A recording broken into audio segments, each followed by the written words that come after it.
grabe yung pinagdaanan namin nito ni Hermes. Malungkot kasi si Hermes po ay last day na po sa akin. Oh, Hermes! Kwak-kwak diba, ikaw ang bida, sa tuwa't saya, walang kapara, galing mo'y abot hanggang tala. Ikaw ang kwento, Tommy Brown ang pangalan niya.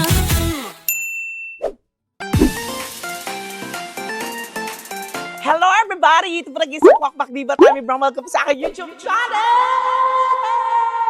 And for today's video, andito ako sa Vice Comedy Club at kakatapos lang ng aking work. Ayan, nakita nyo, 3:30 in the morning.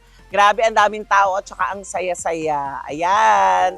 Kaya naman ngayong umaga sa aking vlog, ang aking content, eto na po kasi halong-halong pong emosyon ang nararamdaman ko ngayong araw na to. Halo-halo kasi may masaya at saka malungkot. Yes po mga katamis. Masaya kasi itong katuwang ko sa buhay at partner ko sa buhay ay 9 na taon na po kami magkasama. Itong partner ko sa trabaho at partner ko kung saan ako magpunta sa mga travel, sa mga biyahe. Ayan, 9 years na po kami magkasama ni Hermes. Ayan po ang aking kotse. Ayan, si Hermes. Ayan po. So, 9 years na po kami magkasama and talagang ang bongga ng performance nito ni Hermes sa akin. Kaya talagang sobrang minahal ko tong kotseng ito. Malungkot kasi si Hermes po ay last day na po sa akin.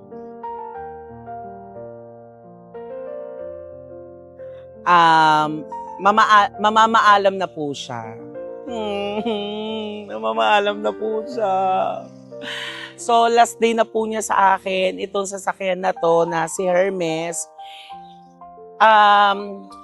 Medyo mabigat sa pakiramdam ko kasi ito po yung kauna-unahang kotse ko sa buhay ko pamula nung nakapagtrabaho po ako sa comedy bar.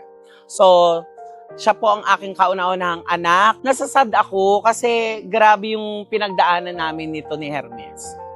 And ngayong araw, babiyahe po ako ng Laguna para doon po siya dalhin sa kanyang casa at ipapa-appraise ko po siya para doon na siya maibenta. Oh, Hermes! Thank you sa 9 na taon at hindi mo ako pinabayaan at mahal na mahal kita at saka thank you talaga. Sobra-sobra ang ginawa mong serbisyo sa akin para makapunta ako sa mga pupuntahan ko, sa biyahe, sa mga racket, sa trabaho, at mga bakasyon na pinuntahan ko. Thank you very much at hindi mo ako iniwan at salamat. Thank you Hermes! Mwah! Kaya naman ako, babiyahin na ako at samahin niyo akong umuwi ng Laguna para dalhin si Hermes kung saan siya mapapapunta. Kaya naman mga katamits, let's go! Halika na, biyahin na tayo!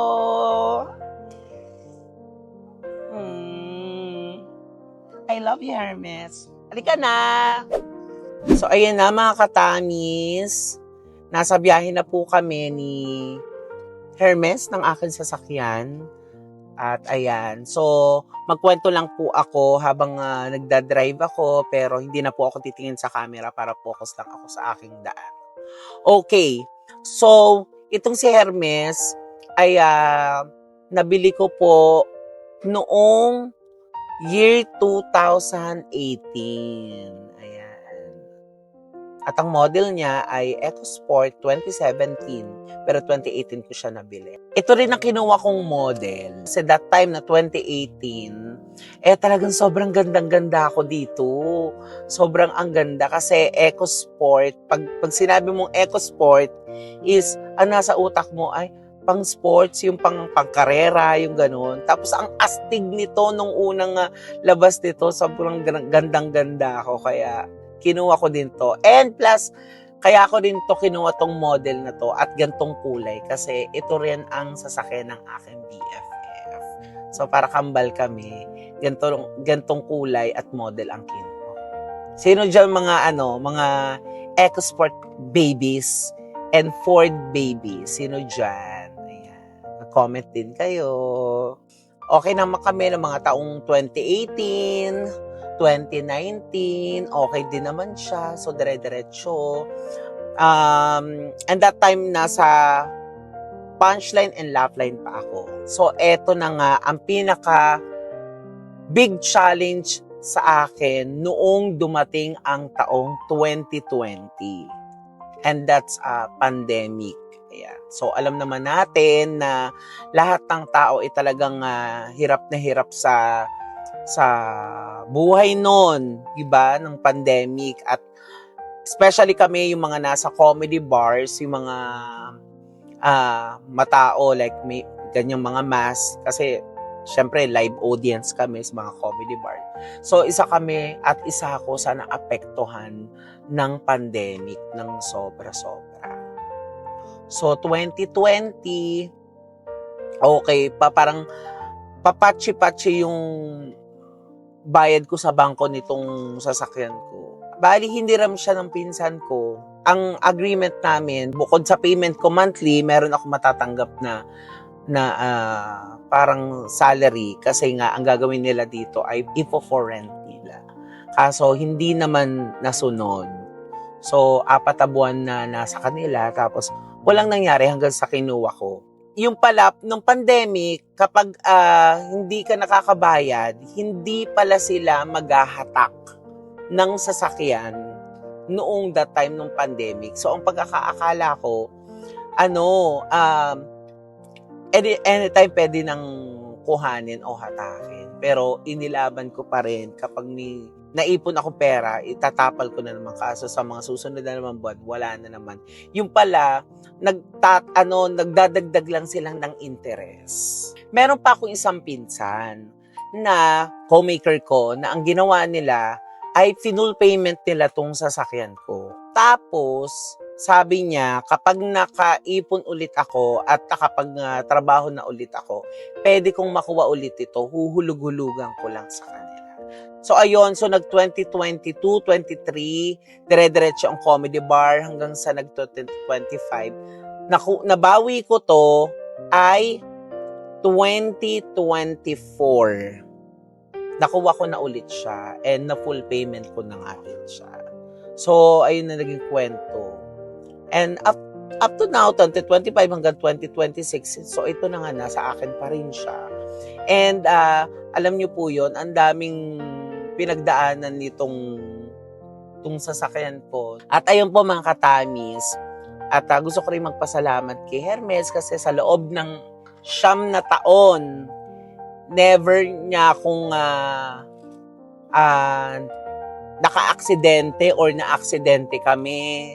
Walang ganon. Walang ganon na nangyari. Kaya, thank you, and I'm grateful na naging kotse ko po si Hermes. Grabe yung 9 na taon. Masaya na naging kauna-una ng kotse. So, mga katamis, mag-comment kayo dyan. Yung mga nagda-drive dyan at mga first time nagkaroon ng kotse. Diba, ang sarap ng memories nung first time mong nagkakotse. Totoo po yan. Ihirap nating i-let go to kasi mahal natin to lalo pag first car mo, grabe yung pagmamahal mo na. 'Di ba pag una mo siyang nakuha, talagang yung fulfilled yung heart mo na ay katas po ito ng pagod at hirap mo kaya ka nagkaroon ng sasakyan. Dugot pawis ang inilaan mo para magkaroon ng sasakyan. Kaya alam ko, naiintindihan niyo po ako dyan, yung mga nagkaroon ng sasakyan nung first time pa. Mahirap i-let go pag first sasakyan. Pero syempre, ganun pa man, kailangan nating mag-next step. What is next? So, naku, mahaba-haba pa tong lalakbayin namin going to Laguna at samahan niyo pa rin ako. Together with Hermes. Ayan mga katamis, nandito na ngayon tayo sa aking hometown sa San Pablo City. Kasama siyempre si Hermes, ang aking sasakyan. Ayan. So, dinala ko siya dito sa Sampaloc Lake. Yes! Ganda, di ba? Natutuwa naman ako at nakapag-last, banding nito ng aking sasakyan dito sa Sampaloc Lake. And, ayun, gusto ko lang magpasalamat kay Hermes ulit. Thank you very much, Hermes, sa 9 years natin pinagsamahan. Sana huwag kang magtatampo. Kasi kanina, bago kami umalis kanina ng Quezon City, may mga konting aberya na nangyari. Yung parang ayaw niya kaming umalis. Parang gano'n. Kaya naiintindihan ko. Kasi, di ba, ang sasakyan is pangalawang bahay natin. Para din, kumbaga, itinuturing natin siyang kapamilya, katuwang, kapartner. Kaya nararamdaman ko siya. Kaya kanina parang may something aberya. And, so ito na nga, gusto ko lang ding sabihin sa inyo na kaya ako ibebenta na rin si Hermes. Kasi, gusto ko na lang magpalit ng mas medyo maliit. Oo, at saka alam niyo naman ngayon, 'di ba, ang gastos po ngayon ng gasolina, mahal po talaga, 'di ba? Ang mahal-mahal ng gasolina pag nagpagas ka. So, gusto ko pong medyo makatipid at natutuwa din ako kasi yung ipapalit ko, agad-agad i-deliver po agad. Oo. So, kagabi ko lang tinext pero ito na po yung ipapalit ko sa kanya. Yan, kay Hermes. Siguro magta-tricycle na lang muna ako. Oo, medyo nakaangat. So, ito na po ang aking gustong ipalit. So, mukhang okay naman po ito at mukhang magagamit ko naman po sa trabaho ko sa Vice Comedy Club. Dito ko na po ikakarga yung mga maleta ko.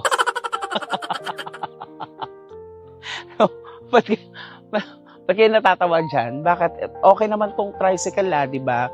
At least pwede akong mamasada, pwede akong double purpose to pag itong nakuha kong sasakyan. Pero,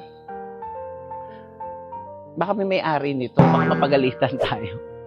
So ayan mga katamis, maraming salamat sa panonood for today's video sa aking vlog. At thank you again, Hermes. Ayan.